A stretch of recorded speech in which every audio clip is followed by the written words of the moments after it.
আসসালামু আলাইকুম বন্ধুরা। মধ্যপ্রাচ্যের উত্তপ্ত মরুভূমি আর নীল জলরাশিতে এখন শান্তির সুবাতাস নয়, বরং ভেসে আসছে পোড়া বারুদের তীব্র গন্ধ। যে হরমুজ প্রণালী দিয়ে বিশ্বের 1/3 তেলের চাকা ঘোরে, সে জলপথ এখন রূপ নিয়েছে এক ভয়ঙ্কর রণক্ষেত্রে।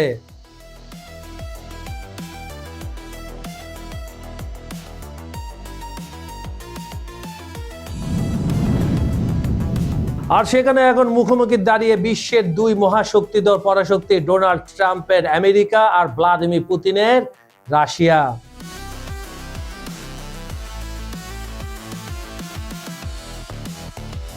একদিকে আমেরিকার ডেক কাঁপিয়ে গর্জে উঠছে অত্যাধুনিক F-35 স্টিলেট ফাইটার জেট। পেন্টাগন মোতায়েন করেছে তাদের অভেদ্য থার্ড মিসাইল ডিফেন্স সিস্টেম এবং দানবীয় সব এয়ারক্রাফট ক্যারিয়ার। ওয়াশিংটনের লক্ষ্য একেবারে পরিষ্কার, ইরানকে একঘরে করে দেওয়া।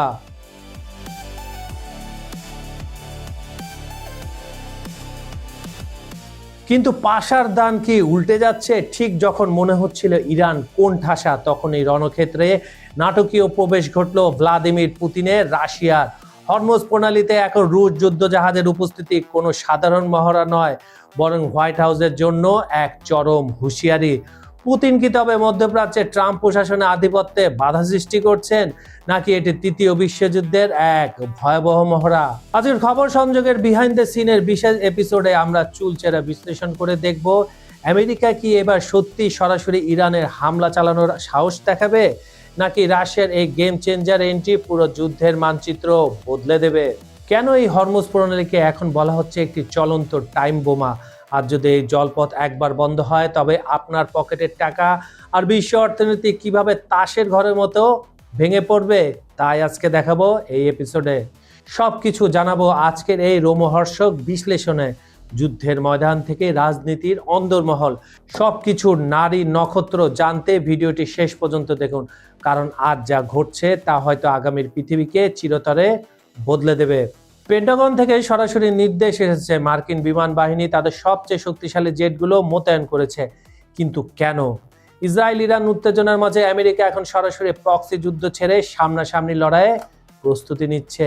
আমেরিকা এখানে একা নয়, তারা মোতায়েন করেছে third terminal high aeration area defence. এটি এমন এক সিস্টেম যা আকাশে ইরানের যে কোনো ব্যালিস্টিক মিসাইলকে ধ্বংস করে দিতে সক্ষম। কিন্তু প্রশ্ন হলো, আমেরিকা কি সত্যি যুদ্ধের ঝুঁকি নেবে, নাকি এটি কেবল ইরানকে ভয় দেখানোর কৌশল? আর যখনই মনে হচ্ছিল ইরান একঘরে একা হয়ে পড়েছে, ঠিক তখনই দৃশ্যপটে রাশিয়ার আগমন।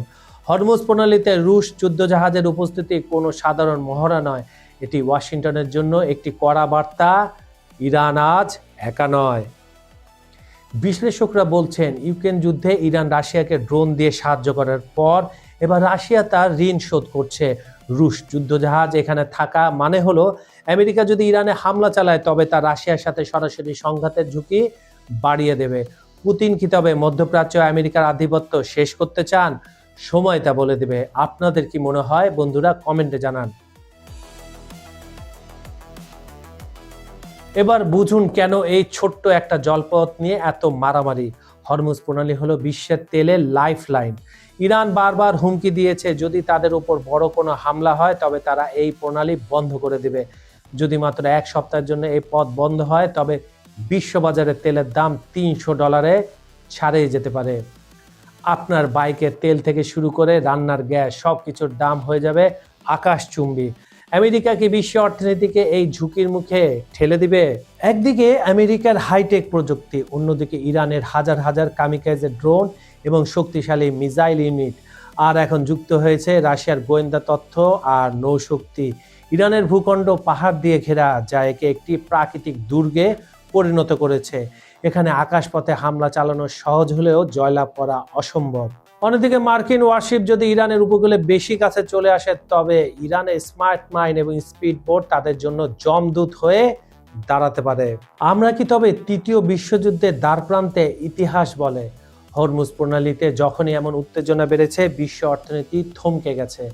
রাশিয়ার উপস্থিতি আমেরিকাকে দ্বিতীয়বার ভাবতে বাধ্য করবে। কূটনীতি যদি ব্যর্থ হয়, তবে কেবল মধ্যপ্রাচ্য নয়, পুরো পৃথিবী এক ভয়াবহ সংকটে পড়বে। আমেরিকা কি পারবে রাশিয়ার এই চ্যালেঞ্জ মোকাবেলা করতে, নাকি ইরান এবং রাশিয়ার এই নতুন জোট মধ্যপ্রাচ্যে আমেরিকার কয়েক দশকের আধিপত্য শেষ করে দিবে? বন্ধুরা, আমরা আজ এমন এক সন্ধিক্ষণে দাঁড়িয়ে আছি যেখানে ইতিহাসের চাকা হয়তো উল্টো ঘুরতে শুরু করেছে।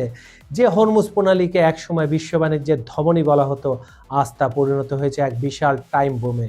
একদিকে ওয়াশিংটনের দম্ভ, অন্যদিকে মস্কো আর তেহরানের ইস্পাত কঠিন জোট। এই দুইয়ের জাতাকলে পিষ্ট হতে যাচ্ছে বিশ্ব শান্তি।